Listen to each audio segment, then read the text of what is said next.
Hello, everybody. Tracy Mrs. JDog Flanagan with you here today. I'm the co-founder and senior vice president at JDog Brands. Welcome back to another exciting episode of Tactical Treasures Podcast, sponsored by the JDog Foundation. Our podcast gives the military community a voice in the veteran space to share their stories of service, how they continue to make a difference in civilian life, and they share with me a tactical treasure that has shaped their journey in their military career, business, or life. Today, I am honored to speak with Jaime Billert, who is a Coast Guard military spouse and the 2025 Armed Forces Insurance Military Spouse of the Year, an honor that in the program's 18-year history has been awarded to only two Coast Guard spouses. After marrying her husband, Petty Officer First Class Kyle Billert, in 2018, Jaime relocated from Northern Illinois to New York City. She quickly immersed herself in the military community, serving 3 years on the executive board of her local Coast Guard Spouses Club before becoming a Coast Guard ombudsman, a vital link between command leadership and military families. Through her volunteer work, Jaime has represented Coast Guard families at the national level during Dr. Jill Biden's final Joining Forces Initiative Friendsgiving in 2024. As a former educator and current military spouse, Jaime has pivoted her passion for education from the classroom to the duty station to strengthen military families. As such, Jaime is a dedicated advocate for the Ombudsman program because spouses are the heart of the military community. When spouses are informed, supported, and connected, it builds more resilient families and ultimately a stronger military. Hello, Jaime. Thank you for joining me on the podcast. And thank you so much for your service and your husband's service to our country. Well, thank you, Tracy, and I appreciate the invitation and the opportunity to recognize the service of military spouses and talk about family readiness. Yes, I'm excited for our discussion today. We have a lot to talk about. But I do have just a couple questions first before we get into our discussion. How did you meet your husband? Yeah, so it's a fun story. We met through online, and we were conversing, and once we realized we were both interested in each other and pursuing a possible relationship, we met at a coffee shop. And it's very comical because we both wanted to get there early to kind of assess the other person. And my background education or degree, pardon me, is in education. So I had all my schoolwork with me, papers to grade, and I thought I'll get there early and I'll get a table and I can get some of my grading done and I can kind of see who walks in. And I walked into the coffee shop and I'm standing in line and this gentleman walks up behind me and he goes, "Excuse me, Jaime." And I thought, oh no, like who is this? And lo and behold, it was Kyle. And the funny thing was, he was waiting in the parking lot, and I just happened to go down the same aisle. And when I got out of my vehicle, he thought, that woman looks familiar. From there, we've just, tried to create a friendship, and it's blossomed into a relationship and now our marriage. Oh my gosh, I love that. It's a great story. I love it. It's got some Trying to quirkiness to it. Yeah, yeah. Oh my gosh, that is so funny. I would love to hear what military life has been like for you. What has it taught you? Yeah, that's a really great question, Tracy, because the lessons you experience as a military spouse can vary, but I think the main learning objective is how to be flexible and how to pivot and therefore be resilient. And there's that fine line, right, between forced resiliency and pushing through challenges. And I've been doing a lot of reflecting, I'm sure we'll get into being a part of the Armed Forces Insurance Military Spouse of the Year program as time has passed, because my husband and I, we married in 2018. So it hasn't really been that long since I've become a military spouse. And Mhm. when we moved to New York, that was a year after we got married. And I really just jumped into the community. And what it taught me is that the experiences that you have as a family and the experience opportunities are really driven by military spouses. And so it's taught me to step in, step up when needed, or maybe when you have an inkling, and you're going to learn how to evolve who you are as a person. Wow, I love that. But I kind of agree with what you're saying there, that the military spouse kind of drives that community and that life, whatever that looks like. Right. I love that. So, congratulations being the 2025 overall Military Spouse of the Year. So, that Thank was you. an amazing, and I'm glad we finally got together to have you on. Yes. But I would love to hear a little bit more about your platform. Yeah. So for Armed Forces Insurance Military Spouse of the Year, it's always a mouthful. We shorten it down to AFI MSOI. Spouses are nominated for that, right? To recognize and honor the service of spouses. And the beautiful thing is, right, I think historically we think of the female population with spouses, but a spouse can be male or female. The work that I was nominated for, my community nominated me for, was my role as a Coast Guard ombudsman and the work that led me to that position to volunteering as an ombudsman. So my platform, in a nutshell, is family readiness because Coast Guard ombudsman, they're that vital link between command and families. They provide you with official communication, resource and referral to really handle the challenges that military life throws at families or just presents along the path. And under that family readiness umbrella, spouses clubs, that's where you find your community and can really find your village. Wow. How would one go about, I guess, being a part of or volunteering for the Ombudsman program? Yeah, so that is an official solicitation that's put out by your unit command. And the fun part is, with so my degree is in education with a science focus, so I always want to know why.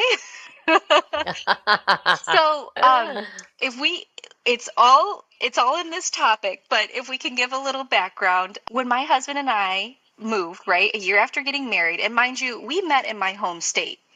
So we were living on the economy. I had my own, network, friends, work. And when we moved to New York, thankfully, in a marriage, you each have your strengths. And as a result, you can push each other in your areas of weakness. And I am really thankful for my husband. When I had questions, more times than not, he knew the answer. And if he didn't know the answer, he knew who to ask. I'm just so appreciative. And that really shaped my ability to, I think, integrate within the community. So he said this word ombudsman, and I asked him, Tracy, I was like, slow down and really enunciate. What are you saying?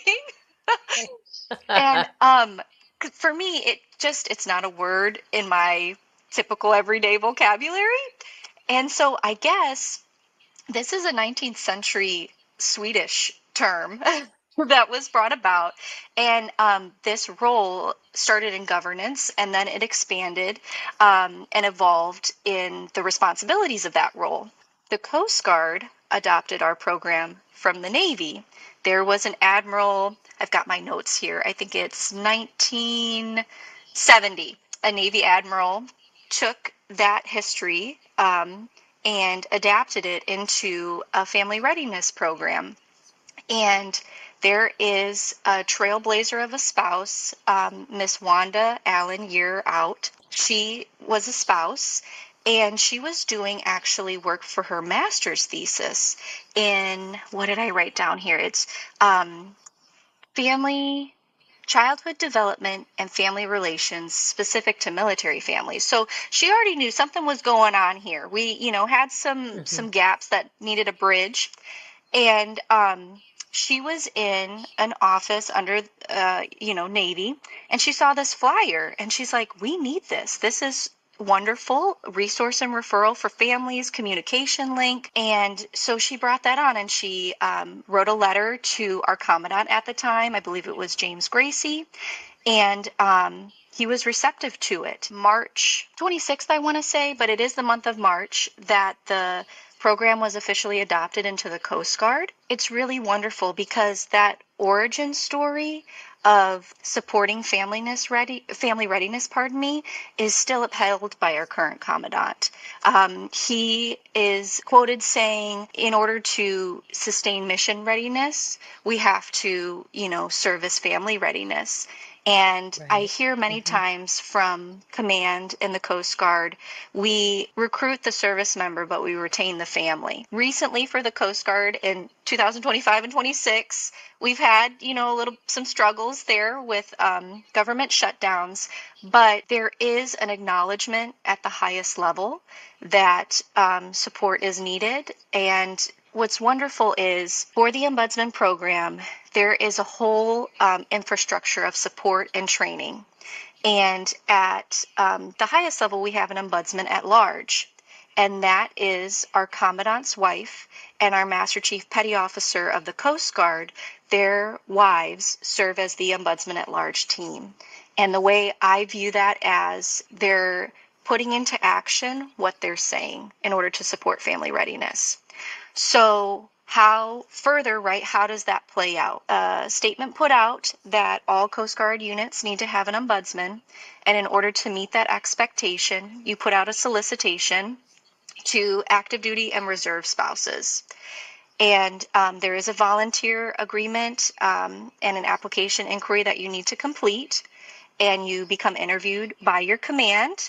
You make sure, that for the spouse point of view, it's the expectation from the command and what it all involves is a good fit for you. And, for the unit command, is this going to be a good relationship in order to serve out that resource and referral and crisis management component? If it's a yes on both parts, then you have to take Coast Guard official training. You have to complete, there's annual trainings. There are community of practice meetings, which mean as a district, you come together with your area ombudsman, members within that ombudsman infrastructure for support, and then you usually have a guest speaker educating ombudsman on various resources and support. Recently, the Atlantic area, we've entered hurricane season, so we just had our hurricane preparedness training. And all of that to say, this is a volunteer role. It's traditionally filled by active duty and reserve spouses. However, if commands aren't able to find a spouse within those two areas, there is a process. Command can sign a waiver, and you can get another Coast Guard connected individual to fill that volunteer role. And traditionally, what I've seen in that is our auxiliary members. So it's Okay. yeah, it's really wonderful because, again, you have all of these Coast Guard connected individuals serving in this volunteer role. It is a confidential point of contact for families, except for in reportable cases, suspected child abuse or neglect, alleged domestic violence, sexual assault, suicidal risk, potential homicide or violence or life-threatening situations. Those we do have to report. But I think it's very important for families, just because the ombudsman, the first thing that we usually say, what do? They provide that communication link between command and families and vice versa. It is confidential. And unless it's one of those reportable situations, it doesn't need to go back to your service member's chain of command. We're purely there to try to Right. help families navigate the challenges that present themselves being in a military lifestyle, and those persist in and outside times of war. So it's really wonderful that this program is active outside of times of war, because military lifestyle challenges are just so wide ranging, right? And can vary depending on what your service member is doing to fulfill the You mission. spent years following a mission. You understand discipline, grit, and the power of a team. But what happens when the uniform comes off? For the veteran and the military family, the desire to serve doesn't just disappear. At JDog, we don't just offer a job, we offer a new mission. We provide a proven path for you and your family to own a business that operates on the values you live by: respect, integrity, and trust. Join a national brotherhood of veterans and military families who are reclaiming their futures and leading their communities. Your next chapter isn't just about a career, it's about building a legacy. To learn more, go to jdog.com. Right. And so what I hear you saying is that every installation has an ombudsman program. And is there one ombudsman for each installation, or is it a team? So, the Coast Guard is unique, right? In some cases, we do have very small units. So, per policy, those smaller units, right? And then out of those service members, how many have dependents? It may be smaller. But even with that being the case, the guidance is to still ensure that your families have access to an ombudsman, which would maybe be your nearest sector or a unit nearby. You should have access to an ombudsman. If you don't know who yours is, you can go to the Coast Guard Ombudsman Registry, and there's a tab that says Find My Ombudsman. And depending on the size of the unit, the command can appoint more than one. And I've been really fortunate. I've been an ombudsman for 3 years now, for 4 different units now. And in one of those cases, I was at a sector, which is a bigger unit for the Coast Guard, and I had the opportunity to serve as a co-ombudsman with another spouse. And it was wonderful, not only personally, to learn and develop as an individual, as a military spouse, and as a volunteer ombudsman, but to also share the workload. You know, at the end of the day, you are a person and an individual, and we have responsibilities, whether they be professionally or to your family. So for those bigger locations, to have a co-ombudsman, more than one, it's advantageous on multiple fronts. Right, right.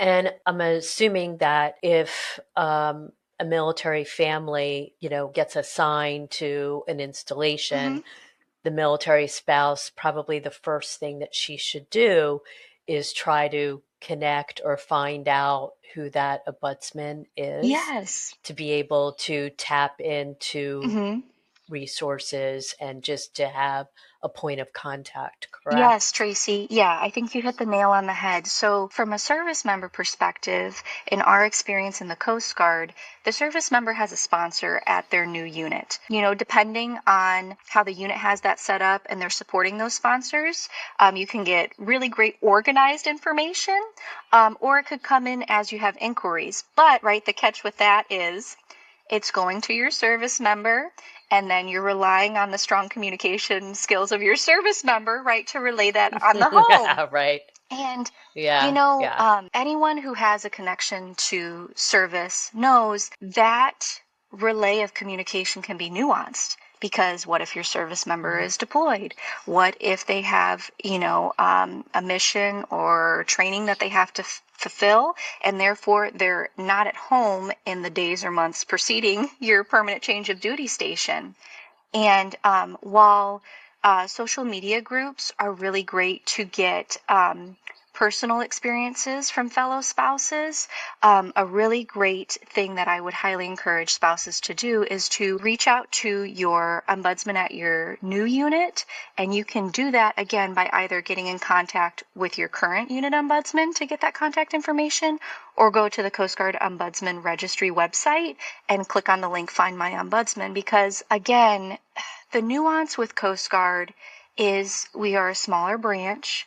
And while maybe that isn't a factor, but because of the mission, right, of Coast Guard protecting waterways, you are in coastal areas, and as a result, they can be high cost of living and they can be isolated areas. And the Coast Guard only has a handful of housing locations in comparison to the other branches. So many times our Coast Guard families are looking for places of residence on the economy. And for example, my husband, when he moved from, I believe he was in Nebraska at the time on a buoy tender, and he moved to Illinois. and you look on a map, right, and he picked a beautiful suburb that the town was really doing a lot of great things. And I remember when I met him, and pardon me, he was working, the unit was a northern suburb of Chicago, and he was in a western suburb. And when he told me his location, I was like, that probably took you forever to get to work. And he's like, yeah, it did. We thought it would work, but as time went on, I was spending more time in traffic. So with that example, right, when you're looking online, or trying to Google areas, it can only get you so far. So if you reach out to your Right. ombudsman, right, you can not only get official information about where military housing is, what installations they use, but you can also get some of that information of, traditionally or typically, a lot of our unit families have spread out into these areas. And again, a positive aspect of that can be if you're going to be on the economy, it's nice to maybe have someone in the area who knows what it's like to be a military family, right? You're away from your traditional Mhm. support system. And so to just find that village of people who have lived it and get it can be advantageous. I feel like I always kind of take a meandering way to answer your question, Tracy, but I'm trying to recall It's you had asked fine. if you're going to a new station, should you get in touch with your ombudsman? Is that correct? Yes. And the answer is emphatically Yes, yes. yeah, yeah. That should be the first thing you should do, Right, right? yeah. And Yeah. I mean, I know I focused in that answer on housing, but again, if you're a spouse and you are, right, already established in a professional career and you're looking to figure out how to pivot or refresh your resume, again, the ombudsman serve as a resource and referral liaison. And we really pull from, it's now called Workforce and Family Services. The Coast Guard previously had a different title for that office, but it's made up of civilian employees who help with transition assistance, spousal education and career opportunities. You have points of contact that assist with child-related needs. You've got financial support within that umbrella. So there's so many components, right, when you relocate and establishing yourself in an area. Sure. And Hmm. if you need help, gathering official communication and official support, reach out to your ombudsman. They're there to help you Hmm. because right back in 1970 and prior than that, the Navy recognized that need for family support and family readiness, and the Coast Guard has recognized that as well and continues to do so. Right. Right. Wow, what a wealth of information. Thank Sorry, I you, kind of, Jamie, for all of yeah. that. No, I love it because I've never heard of, I think I've heard of the term Hmm. ombudsman, and I knew it kind of went along with the Navy, but I had no idea that the Coast Guard had adopted it too. Yeah. So thank you for sharing all of Hmm. that. But, Jamie, we are the Tactical Treasures Yeah. podcast. Yeah. So we've come to the time where I have to ask you, what is your tactical treasure that you would like to share with us Mhm. today? Something that has helped you in your journey? I would say what it comes down to for me, and maybe this will resonate with individuals who are of similar personality style. What's really helpful for me is your mindset, you know, and I would say make up your own mind. I think when military spouses enter this lifestyle, there's a lot of information thrown at you from various different angles. And again, from my own husband, when we moved to New York, I asked him about the spouses club. No shame to my husband, but he gave me, a response that was created from varying perspectives, and it wasn't the most positive response. But I don't know what it was in that situation or why I did, but I had this clarity of I'm going to go find out for myself and I'm going to make my own, decision Mhm. and figure out for my own, Mhm. peace of mind, is this a support network that can help me during this time? When we moved to New York, again, we were married for a year. I had a 7-month-old on my hip. We were a blended family. And so my tactical treasure is make up your own mind and see for yourself. I don't, that maybe could be articulated in a more eloquent way, but everyone's experience is shaped on their own interactions. So be adventurous and go have your own interactions and see where those take you. I love that. That's a great tactical treasure. And very well said. I love it. Which I think probably is a really good segue into one of my last questions for you. And that is any advice for fellow mil spouses struggling with military life? Yeah, I would say that the struggle is not a sign of weakness. It's just a test of faith, and a faith in what can depend on that individual, and recognizing that you need support is a strength. It's very self-aware, and because of that strength and the willingness to ask for help is wonderful. And you should, because many different individuals have been through something similar or maybe the same exact thing. And that's why we have all of these wonderful military affiliated nonprofits. That's why we have these family readiness programs like the Ombudsman program, and we have our workforce and family services staff, because we know that life is going to throw some curveballs at you, and you need a support system to get through that. And so, for military spouses who are struggling, or really anyone, that's not a sign of weakness. It's just a sign of a test of faith, maybe faith in yourself to get through it, faith in your support network, or whatever your religious beliefs are. And I firmly believe that we as people thrive in a community. We need that human interaction. And so, reach Mm-hmm. out. And I love this Dr. Seuss quote: those who matter don't mind, and those who mind don't matter. So, I the love that. people who, yeah, the people who are going to, or who are in your support network and who are going to rally behind you, they're not going to mind the struggle that you're in. They're not going to make you feel ashamed. They're going to help you find a way through it. Although it might seem isolating, there is strength in asking for help. And I really hope you find that mustard seed of strength to do so. Great advice. I love that. And I love that quote. That's a good one.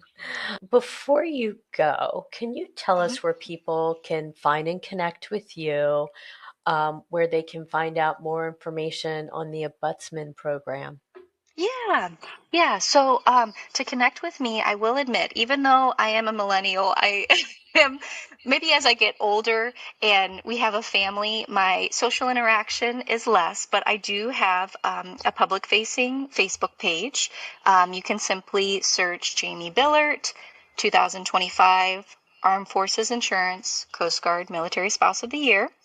Um, and then in regard to the Ombudsman program, individuals can go to uscg.mil, and you can just search Ombudsman, and you can read about the program. And if you as well go to Coast Guard Ombudsman Registry, that is where you can find a whole host of resources and information, and you can find your unit ombudsman. Okay, awesome. Thank you so much for that information. We'll be sure to get the word out. Jaime, thank you so much for your time today. It was a pleasure and an honor to have you on. God bless you. Yeah, same, Tracy. Thanks so much for the opportunity. Hello, viewers and listeners. We've just finished up an amazing conversation with Jaime Billert, who is a Coast Guard military spouse and the 2025 Armed Forces Insurance Military Spouse of the Year. She is also an ombudsman for her unit. As the oldest continuous seagoing military branch, the Coast Guard uniquely operates under the Department of Homeland Security rather than the Department of Defense. This structure presents distinct challenges for Coast Guard families who frequently face remote or high cost of living deployments with only 12 designated housing locations nationwide. To bridge this gap, the Coast Guard Ombudsman Program, originally adapted from the Navy, thanks to the relentless efforts of Coast Guard spouse Mrs. Wanda Allen and the Commandant at the time, Admiral James Gracie, serves as a vital lifeline. Run by dedicated spouse volunteers who undergo rigorous training, ombudsmen act as crucial resources connecting incoming families to local networks, spouses clubs, and official command communications. Reflecting on the impact of these community connections, the Coast Guard continues to expand its support network, including gaining full access to the DoD's Military One Source program in August 2025. These vital resources, combined with the advocacy of community leaders, ensure military families thrive even in the most challenging assignments.